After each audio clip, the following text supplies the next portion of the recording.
You've made it to Chiro Hustle. Sit back and learn from the greatest influencers in the profession on the world's #1 chiropractic podcast. Before we dive into this powerful episode, please remember to subscribe to our channels and give us a 5-star rating on iTunes to continue hustling. This episode is sponsored by Imaging Services, Chiro Health USA, Chiro Moguls, Chiropractic Rocks, True Weight Solutions, The 100-Year Lifestyle, Pure Chiro Notes, Titronics, Passive Practice Profits, BrainTap Technology, Sherman College of Chiropractic, SCED, Chiro Pro Accounting, A-Line, and Midwest Brain Health Technology. Let's hustle! Hey guys, welcome to episode 274 of the Chiro Hustle Podcast. I am your co-host Luke Millette, and here's your host Jim Chester. So today we had the opportunity of interviewing Dr. Samuel Shay, and if you want to know more about biohacking your BioHack, stay tuned. Welcome to another episode of the Chiro Hustle Podcast. This is episode 274, and we're both coming in from the beautiful state of Colorado today. I got Dr. Samuel Shay coming in from the Front Range, Boulder, Colorado, and Luke and I are coming in from the Western Slope, which is over here in beautiful Grand Junction. And before we jump into this amazing episode of the Chiro Hustle Podcast, I want to give you a warm welcome, Dr. Sam Shay. Thank you. That's good to see you, Jim. Good to see you, Luke. Yeah. I know you said you've done a lot of media appearances on other podcasts and whatnot, so we're really happy to have you on our show. Yeah, I'm quite, I love education. I love teaching. I love sharing content that the people find very valuable and actionable. And at heart, I'm a teacher at heart, but a clinician by training. And I just feel the best when I'm able to share really great information with everyone. And the podcasts and summits and interviews are on current social media outlets. It's like the fastest way to scale content to everyone that wants to hear it. Well, before we jump into your chiropractic story, I want to send a big shout out to Dr. Thaddeus Gala for bringing us together and putting us in the same room to where we could start masterminding together. So Dr. Thaddeus, thank you for bringing Sam and I together. And with that being said, our first question that I'm really always excited to ask people is, what is your chiropractic story? And I read your bio, but maybe a lot of people don't know that snapshot story about what your chiropractic message is, but what got you into this profession? Well, the irony is that even though I do, primarily functional medicine at this point, what got me into the profession was, of all things, low back pain. And I know, kind of anticlimactic, I know, and a bit cliche and ironic, but that's what it was, low back pain. I had a swimming accident when I was in high school. We were competing at a different school's pool, and this pool was so stupidly designed, They had these like mounted raised starting blocks that were high up, but they didn't tell us that the mounting blocks were at the shallow end of the pool. So if you did too deep a dive off these raised diving boards, you were going to face plant into the bottom of the pool. And they didn't give us any time to practice in the pool or check or anything. It's just like, get on the block and go. I did a dive that was a bit too deep, which is, partly on me, partly they could have freaking warned us that there was a shallow end. And I saw my face was about to face plant on the shallow end of this pool. And I quickly pushed my hands down on the shallow end, the floor of the pool, and basically jackknifed my spine up and just hinged right at T12L1. And that, as opposed to face planting, and that created a wicked amount of back pain. And that's when I went to go see my father and stepmother's chiropractor, Dr. David Newton, in I believe it's Lexington, Massachusetts. And I think he's like license number 80 something in Massachusetts. Like, he's been practicing for decades. And he combined SOT, AK, and activator into his own unique system. And he had, it wasn't just like, lay prone, lay face up, adjust. He had something like 30 or something different positions. He'd have his patients be in, because he saw that the spine was aligning and getting into patterns of distortion based on the different positions people were in: sitting, standing, stepping up, stepping down, etc. He had over 30 different physical positions he would test people in. And then I got very interested in natural medicine, given that I was also very sickly as a child, starting at age 6. I mean, this accident happened in high school, but I had been very unwell for the decade prior: severe insomnia, really bad digestive issues, very high stress, anxiety, depression. I was in other pain from a lot of violence at school, from the injuries there that students and the teachers and the faculty and the community and didn't really take seriously what the abuse was going on at school. And so I developed, I had a lot of chronic issues going on. And I also had 2 addictions doing to cope with all the violence and the emotional abuse that was happening. Addictions to video game, addictions to sugar. And in high school, I decided to take charge of my own health and my own life. And I read so I was seeing Dr. Newton for adjustments. And then I read Dr. Jensen's Guide to Better Bowel Care, who, if people don't know, Jensen was a naturopath, a chiropractor, and a PhD. And he's considered one of the patriarchs of Western naturopathy, at least in the United States. And that book really got me on the trajectory to really be inspired to go pursue and study natural medicine. I also had a mentor later in high school named Eliza Bergeson, who I still speak with every 2 weeks today. And she also helped me kind of realize that I can be in charge of my own thought process. I can, help heal my own body, heal the emotional wounds, and take personal responsibility as opposed to looking for people to blame. And from all of those 3 influences, Eliza, Dr. Newton, and in spirit, Dr. Jensen, through his books, I went on to college to study pre-med and holistic health, a separate degree on the side, aside from pre-med, in order to become a naturopath.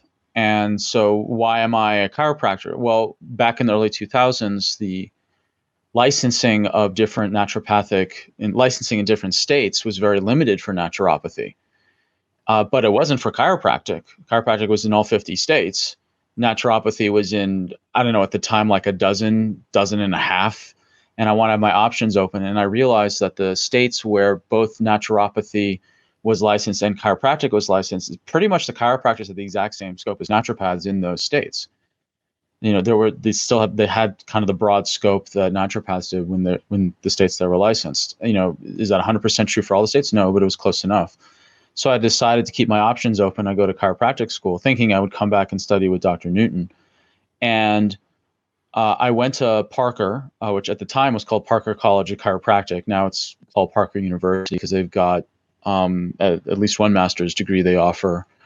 And when I was there, I met Dr. John Donofrio. I met him in Tri 1.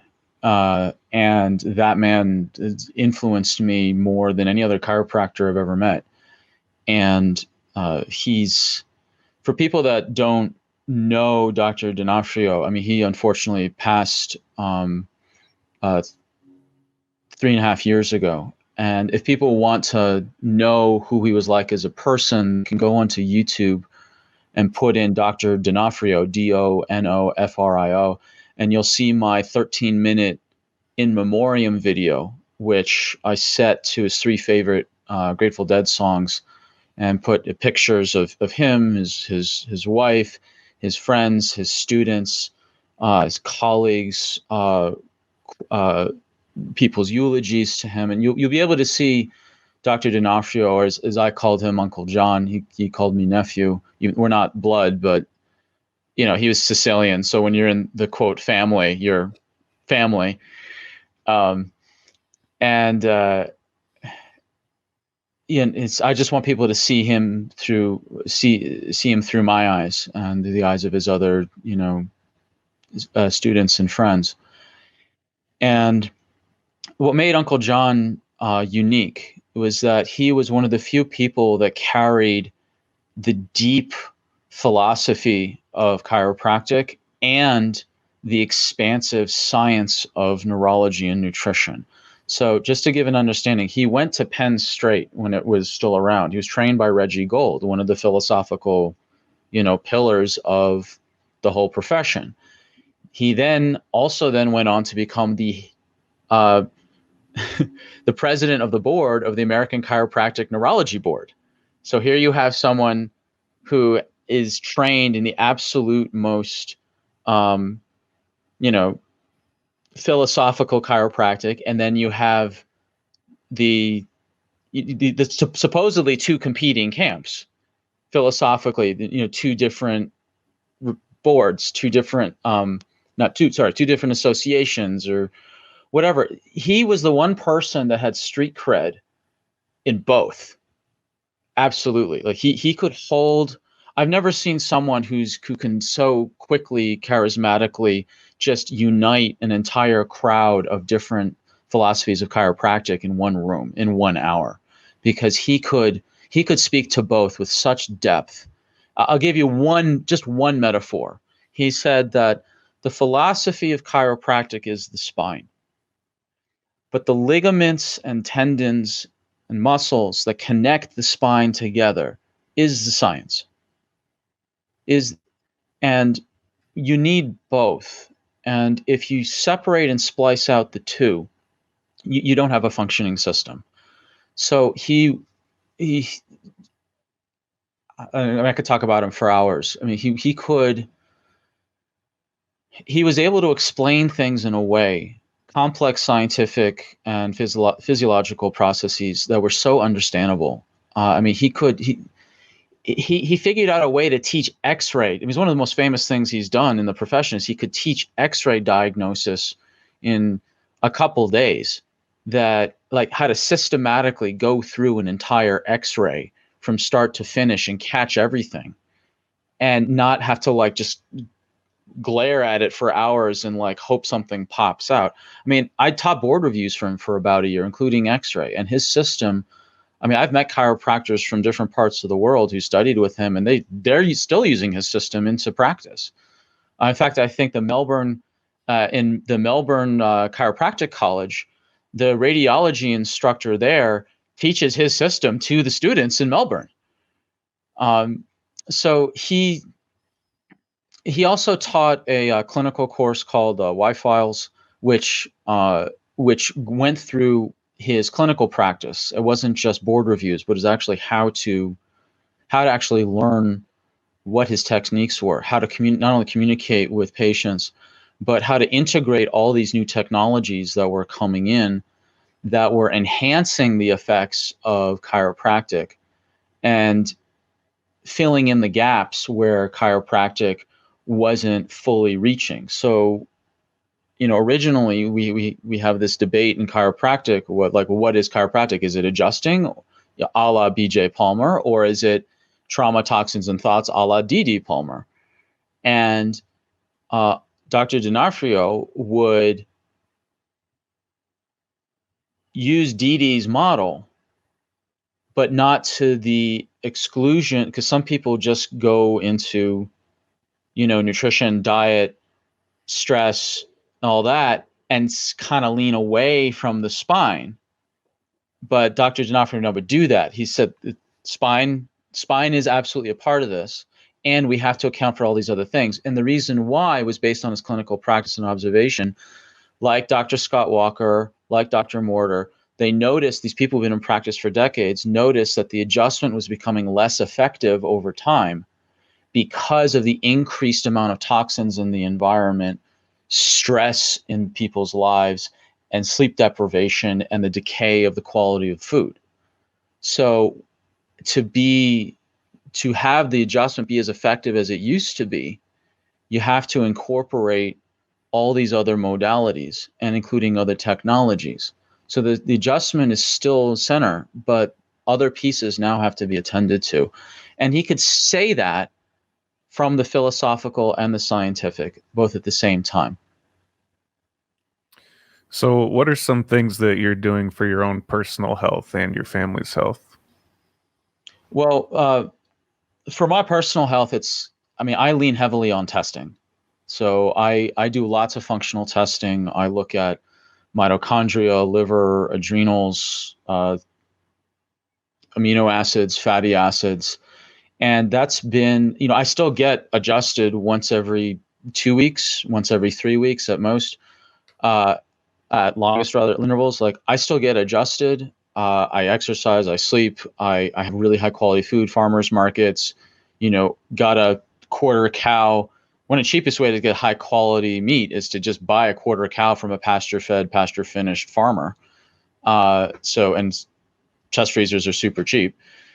I have impeccable quality food, and I do all the lifestyle things, but the biggest, newest piece is really incorporating testing. So it's genetics testing, functional testing. And from there, we no longer have to guess about what nutrients that you need. Like someone can take like amino acids. Like I just was taking some amino acids, but then I realized like I actually had a meaningful deficiency in glycine, which is critical for, gallbladder function, protein formation and all the major proteins, glutathione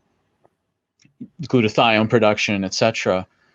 Taking like 400 milligrams of glycine in a little powder isn't going to do jack to build up a massive deficiency.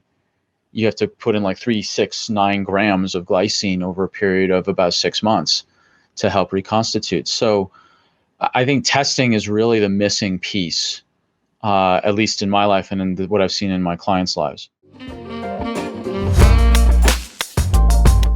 You've made it to Chiro Hustle. Sit back and learn from the greatest influencers in the profession on the world's #1 chiropractic podcast. This episode is sponsored by Imaging Services, Chiro Health USA, Chiro Moguls, Chiropractic Rocks, True Weight Solutions, The 100-Year Lifestyle, Pure Chiro Notes, Titronics, Passive Practice Profits, BrainTap Technology, Sherman College of Chiropractic, SCED, ChiroPro Accounting, A-Line, and Midwest Brain Health Technology. Let's hustle. Well, I think it's really awesome that your journey has taken you to where you are today, from chiropractor to functional medicine practitioner.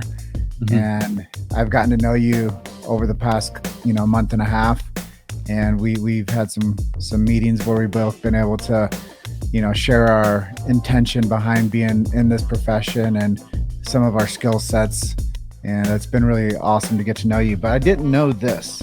I didn't know that you wrote this book, BioHack, Your BioHacking with the 10 Pillars of Health.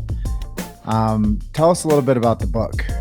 So it's an ebook available for free for anyone who wants to download it. It's at my website, drsamshay.com, drsamshay.com. And the book is right there on the homepage, or you can go to my website /biohacker. And what happened was that in chiropractic school, we learned about the triangle of health. And then while I was in Tri 2, I started taking the neurology modules through the Kalish Institute, which Tri 2 and starting neurology, that's rough. I don't recommend that to anybody. Get a bit more under your belt before being thrown into the deep end with neurology. But I saw that the triangle was a great genius model for 1895. But this is, 2005. We're talking about 110 years later. And to tell someone now, we're going to help you with your trauma, your thoughts, and your toxins is a little bit vague at this point because there's so many nuances to that. And so I started to take the triangle of health and expand it. So it's first started with putting neurology, or the brain, smack in the middle of the triangle. Because if you wanted a centerpiece of where the input of trauma, toxins, and thoughts ends up for a decision point, it'd be in the hypothalamus to decide whether or not, your body is under stress or otherwise. I mean, I learned about the hypothalamic component from Dr. James Chestnut, who was also a student of Dr. Donofrio. And that came directly from Dr. Chestnut. I asked him directly, who are your two main, who are the two main influences? And he just looked right at me in kind of his intense way he looks at people. And he said, Dr. Donofrio, Dr. Murphy. And a long silence to just make it very clear those are the only two people that he really encourages people to study under, and or at least this was in 2006 or 5 or when I met Dr. Chestnut. So we have the brain in the middle and then the triangle around it. And then I realized that the triangles, each corner of the triangle it's a bit vague. So I spliced each corner into 3 components. So the physical corner, trauma, I split into 3 different physical components. There's bowel in terms of digestion, which is kind of homage to Dr. Jensen. The physical body, which would be spine, people who have injuries, chronic or acute, bad dental work will ruin anyone's life, poor posture. It's just the physical body. I also put genetics in there. Why I put genetics in body? Because identical twins have the same body because of their genetics. So genetics goes in body. Then the next pillar is burst or exercise or movement. So bowel, body, and burst exercise. Those are all physical. And then the biochemical corner, or the chemical corner of the triangle, I split into biotoxins, bionutrients, and breakfast. So the biotoxins is self-explanatory. It's all the toxic things that interfere with physiology. Bionutrients is everything we metabolize for the benefit of our physiology, and that includes sunlight and oxygen because we metabolize those 2 things. And then breakfast came out of clinical experience with patients when I had a hands-on practice for 8 years when I lived in New Zealand. And I noticed that 99% of my chronically ill patients had skipped breakfast, had sugar only, coffee only, or had glorified processed sugars called, processed grains. And I know a lot of people here freaking out. So what do you mean we should be skipping breakfast because intermittent fasting is amazing?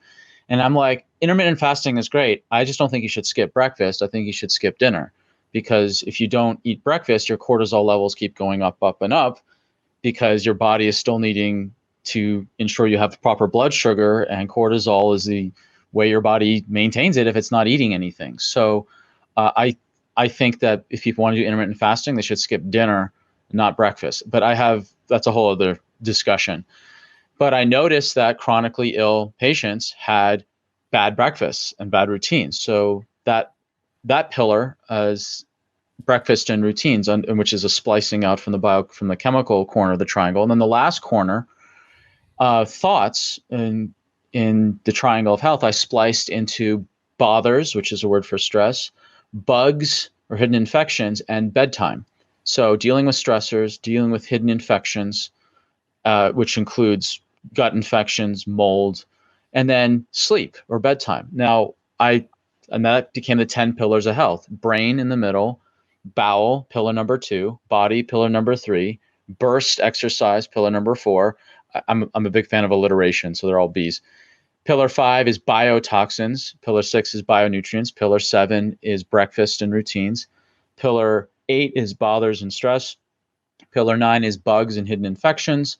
And pillar 10 is bedtime and sleep. Why is bugs in the emotional corner? Well, when people get sick, it affects their mood.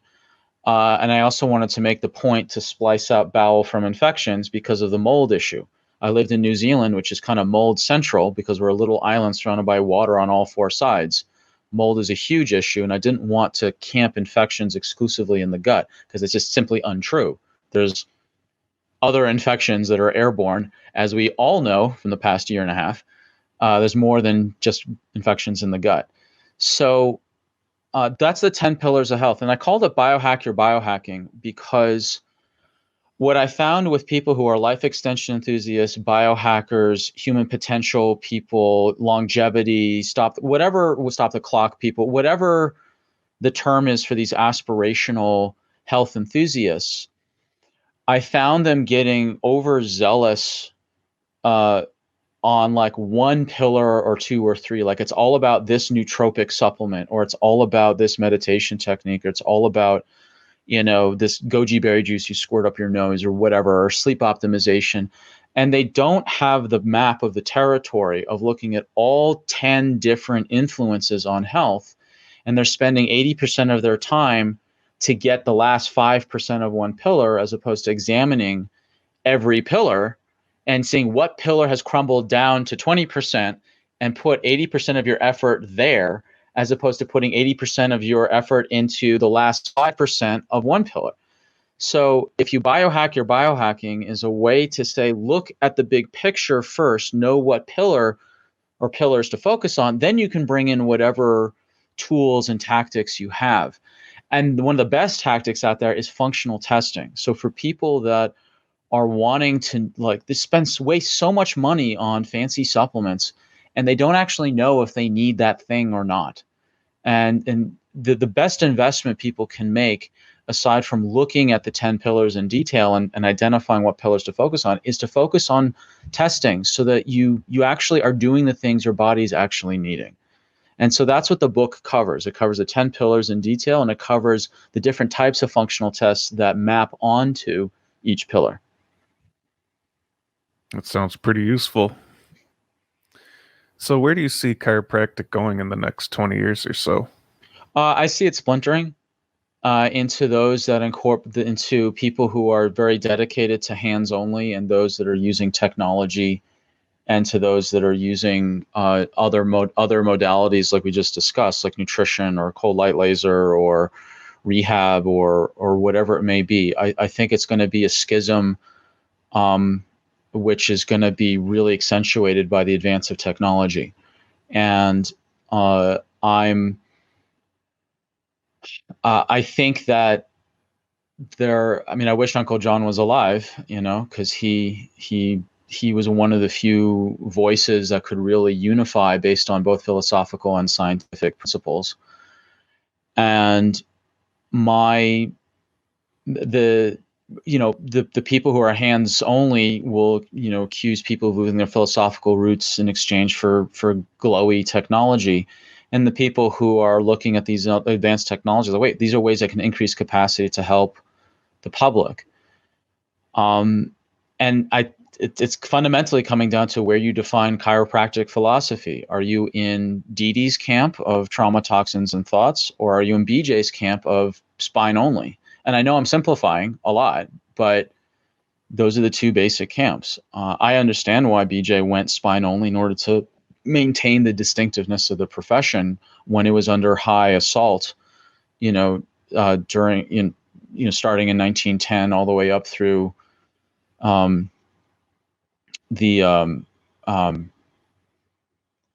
my God, I can't believe I'm blanking on the name of that court case against the AMA.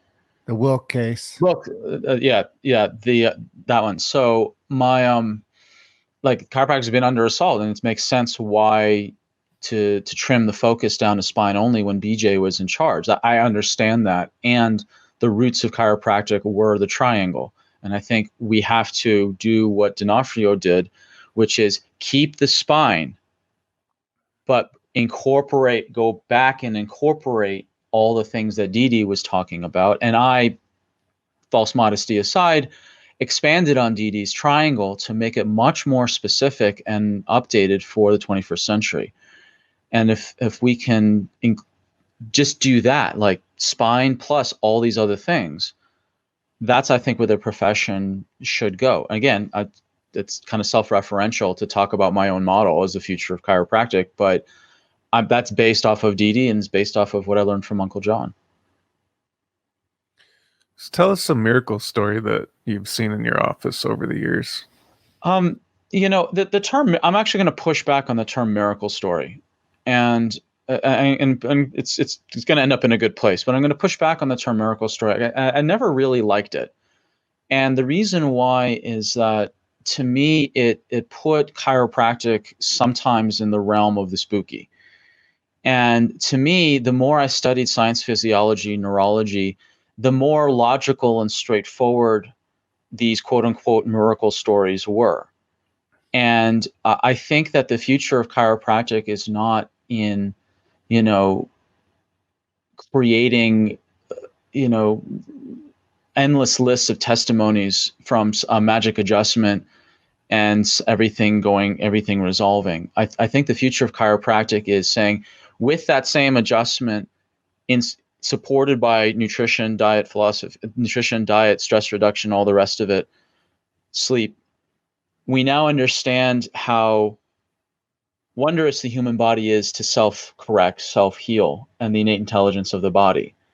I've always been leery of miracle stories, because sometimes the miracle stories, the credit is not given to the patient's own innate intelligence, their own body's innate intelligence, but the credit was given to the chiropractor. So it created this kind of weird, like, martyr, savior, God complex in clinicians. And the more, it's kind of like what Einstein said: live where everything is a miracle or nothing is a miracle. And I think I really want the profession to go towards where nothing is a miracle, because we understand what's going on. And I've had plenty of quote unquote miracle stories, but it's not because I'm miraculous. It's because I did the proper assessments. Like, okay, they need to have this type of physical help with their spine or whatever else, their physical body, their structure. This help with their mental, emotional space, and this help with their nutritional and detox space, and improve their sleep, their lifestyle, their community, where they are in their family ecosystem, etc. And it's not a miracle. It's we ultimately just want miracles to become common sense, and more importantly, common practice.